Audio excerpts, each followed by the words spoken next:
Hello everyone and welcome to this edition of We Enter Not Entertained. I am, as always, the main man, Tommy Hailey. This is coming out on Tuesday, May the 10th, because one, it has been Mother's Day weekend has been this past weekend. That's basically what I've been doing all weekend. I've been busy with work. It's just been busy. And yeah, that's pretty much all I've been doing this entire weekend, so it's only the sole reason why I haven't been basically uploaded this entire weekend. I wanted to record, but I just got so tired over the week that I just didn't have time, so this is why I'm doing it so late. But anyway, I'm just going to get straight into it. I did not watch any wrestling at all this week. I did not watch any SmackDown, AEW, or Monday Night Raw to see what's happening. I didn't even watch any news here, but I did get some of this. I did watch most of WrestleMania Backlash, so there's that, and then I did get the stuff for Brock and Honor, which I will get started right now. So we'll start with the usual stuff and all that. We'll get, to the crowd starting, Kevin Kelly and Matt Striker, welcoming everyone to this edition of Ring of Honor. We get to start with Hacksaw Hobbs and Jake Lander. Hacksaw Hobbs beats the hell of Lander for 5 minutes before the ref stops the match when Lander is unresponsive. Ricky Starks gloats about Hobbs and his, that no one can stop him, and how it would take more than just one man to beat him. We cut at the podium with Brian Sane, Draper, who comes out of the crowd and said what he did to Jake Atlas last week. Sane says a reply of what happened. Draper, while laughing, says, "I told you I'd put him out of wrestling again." Dak said that Drake should be grateful for the fact that I share the ring, that I let him share the ring with me, and tonight I will defeat this would-be hand-picked challenger that our commissioner has chosen. Draper leaves. We have Danhausen coming out of the ring, eating a bag of chips, one in the crowd, waving to the ground, while nodding his head as he gets in the ring. Fox looks at him and snickers as Fox turns around to go to his corner. With the ref, Danhausen pulls a small bag out of the chips and places them in his tights. After a back-and-forth affair, just when Fox thinks he has Danhausen, the ref is distracted by some chips in their bag in the ring and goes to clean them up. Danhausen pulls out a bag of his trunks and hits Fox with it. Stunned, Fox comes back as Danhausen hits Fox in the gut with a kick and hits the Goodnight Hausen for the win in 7 minutes. Post-match, Danhausen dances with a fan from the crowd to hit his theme song.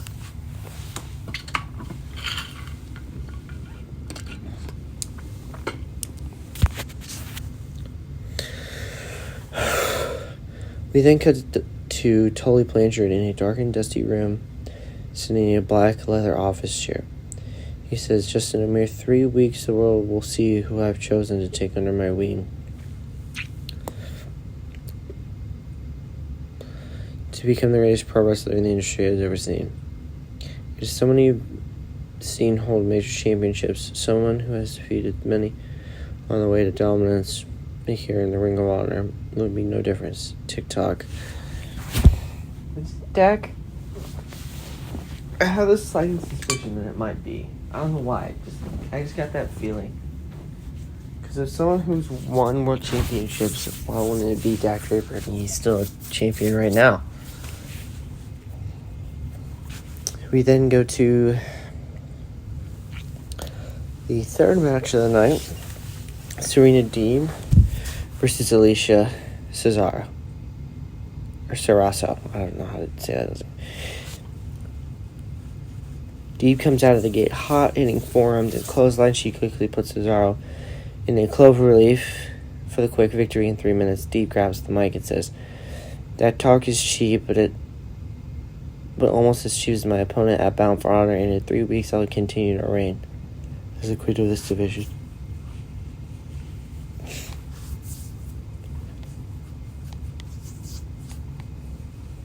Podium as Kevin Sullivan comes out. He says not only will he oversee the main event, but he has been given the responsibility to announce that next week there will be a triple threat match as he will challenge FTR at Bound for Honor. The Briscoes come and ask what gives. Kevin says not to shoot the messenger and that the Briscoes will be in the match next week against the Kingdom and the Acclaimed.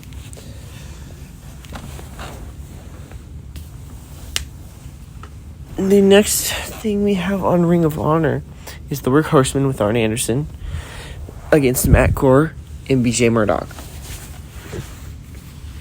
Let me fix something real quick. Whoops. Stop rotating, please. Thank you. Work Horsemen win with a spike pile driver on a Gore in a 3-minute match. Work Horsemen don't leave the ring as they wait to see who will come out and cut their celebration short this time. Our crowd select says whoever you want to come out and get it out of the way now. Gunshots ring out as they come. As out comes the Gun Club to the ring with Billy Gunn. The Ass Boys. Arn looks at them, shakes his head, and he and the Work Horsemen leave the ring. Match 5 is the Gun Club versus the Battle Brothers. The Battle Brothers are the Ass Boys, as Danhausen would call them, and only Danhausen would call them that. Austin Gunn has one of the Battle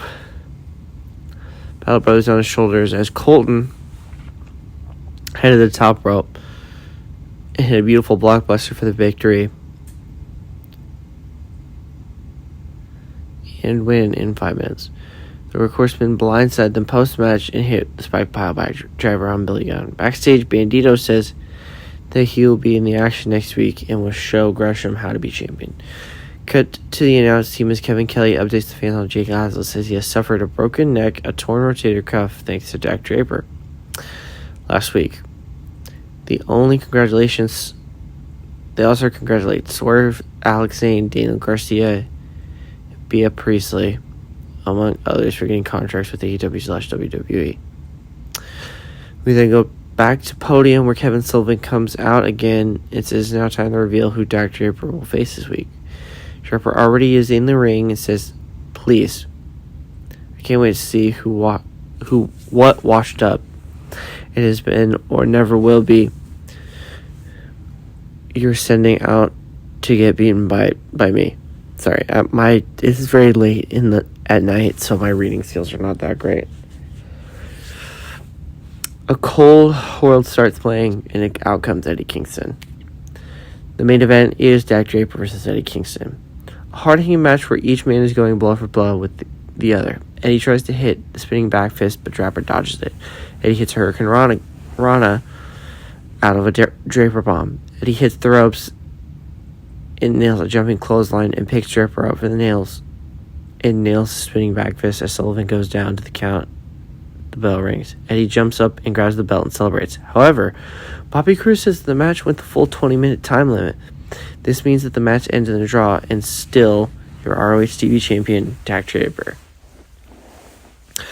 Sullivan grabs the mic and says that he is the official for this match and won't let such a great match end this way, and he orders it to be restarted. Eddie, with a massive fire, starts to completely batter Draper in the corner, and Sullivan pulls Eddie off of him. Sullivan checks to see if Draper can continue. A masked man jumps in the ring and clocks Eddie with a slapjack and flees the ring. Draper picks Eddie up for the Draper bomb and nails him for the win. In a 30-minute match, Dak Draper defeats Eddie Kingston. Draper, with less confidence, grabs his title, and then all comes back to him as he jumps into the crowd, who boo him and throw soda and other trash at him. Dak Draper kisses his ROH TV title as we fade to black. And that's end credits. Wow, what a way to end it this week. No update on the mysterious commissioner, so that's something. Wow, yeah, that's a way to end it. Well, I guess this ends the first half. I guess I'm just going to talk real quick about WrestleMania Backlash that happened. There were certain matches that happened. This is going to be a very quick one. I may just tell Brock we might not do Wayne because of how short this might be. More than likely, yeah. Okay, so WrestleMania Backlash happened this past weekend. For starters, I didn't know it was on this weekend. Whoops. I didn't know it was WrestleMania Backlash this Sunday until I saw it scrolling through Twitter. Like, hey, this is on, by the way. And I was like, oh, shit, okay. So, yeah. I ended up rewatching it yesterday. I would say it's okay. I mean, it started off very hot with Cody Rhodes and Seth Rollins running it back. It's very good. It's just a very decently good match. I mean, it's Cody Rhodes and Seth Rollins. What else can we say? It's just really good. Out of 5 stars, I'd give it a solid 4. The next match is the Jolly Green Giant Omos versus Bobby Lashley.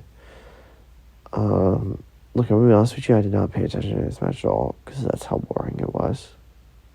Like, I was scrolling through Twitter.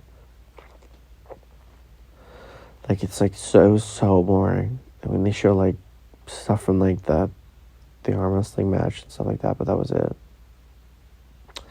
That's how boring it was. Like, I was like, I could not care less. Same goes for whatever the hell they were doing at the Met Gala, getting all that stuff ready. I just don't care about that either. So, yeah.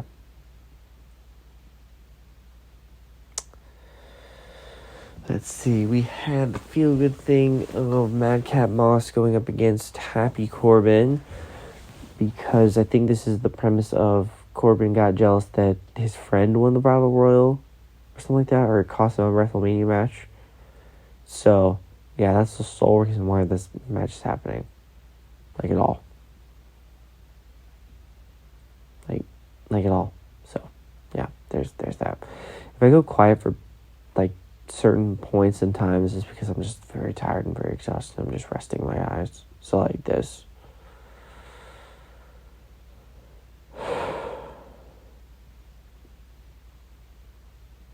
That's no move. So. Then, I mean, that match was alright. Really, I mean, in hindsight, that was okay. I mean, it was like a feel-good thing, get the fans happy. Let's see, 2 more things, and this will pretty much be it. The next thing was the I Quit match between Ronda Rousey and Charlotte Flair. No. Here's the thing with I Quit matches, and I don't really hide them to, or set them to such a high standard, but I say this.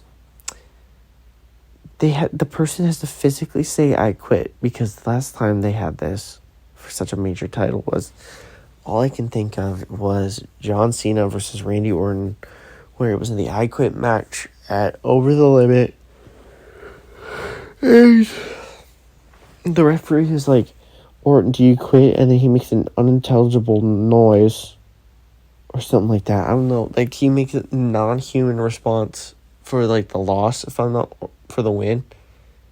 For the loss. And that's what cost him his WWE title. And it was like, what just happened? So, I mean, this match was okay.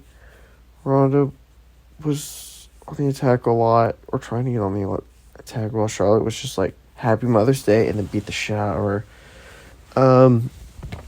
Ronda actually won this match. I can't believe it myself. Finally, someone else is Raw SmackDown Women's Champion. I don't know what they're going to do with Raw, but hopefully they can do something. They brought Asuka back, so might as well use her. But yeah, they do a post-match thing before the main event saying she did something to her shoulder.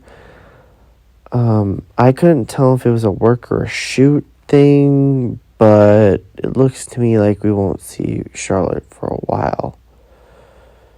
So yeah. Main event time is that 6-man tag match between the Bloodline and then RK Bro and McIntyre. And let me say this.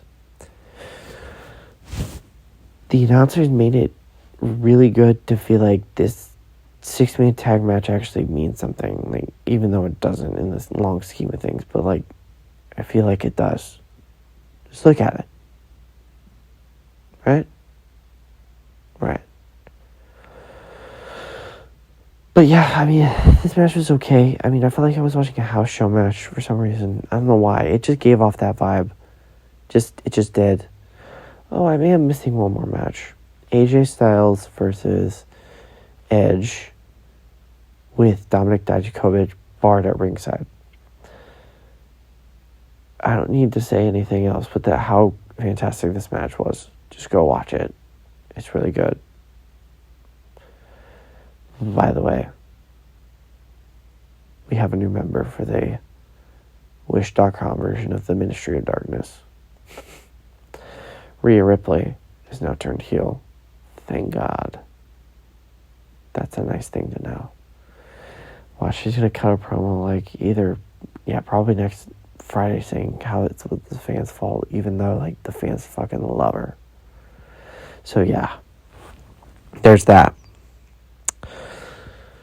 Let's see, what else? Let's talk about the main event. I mean, the main event was okay. It felt like a house show match for some reason. It just gave off that vibe. Yeah, that's where I left off. It just gave off that vibe for some reason. I don't know why, but it did. It just major house show vibes. Because Roman was, talking to the crowd. Crowd was into it.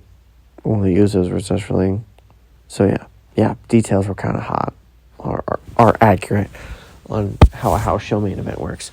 But the Bloodline ends up picking up the win over a smart tag by Roman after one of the Usos was getting hit with an RKO. Roman hits a spear on Riddle for the 1-2-3 win, and that's basically how Backlash ends. That's pretty much probably how WWE is going to be for the next couple of years with Roman. They might have him drop to Cody. That's like the most legitimate person outside of literally anyone in the Star Wars universe right now could,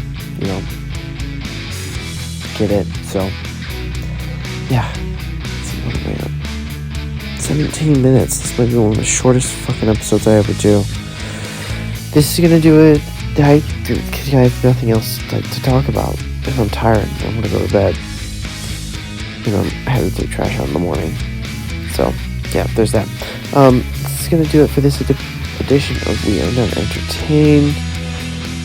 You can find me on social media, preferably just on Twitter only, at dude_Rex14, the D and the R capitalized. And then all the other socials, you can find Brock on Twitter, Macy on Twitter, the YouTube channel on Twitter, all that, same song and dance routine. Brock can edit it and post on where we can find all the other stuff on the social medias and stuff like that. But this will be doing it for this episode of We Are Not Entertained. I would say I was entertained because it was just a good mindless fun we had for a good 2 hours, a good 3 hours I had. But yeah, this will do it for this edition of We Are Not Entertained. Bye-bye now. Make sure you drink lots of water, people. See ya.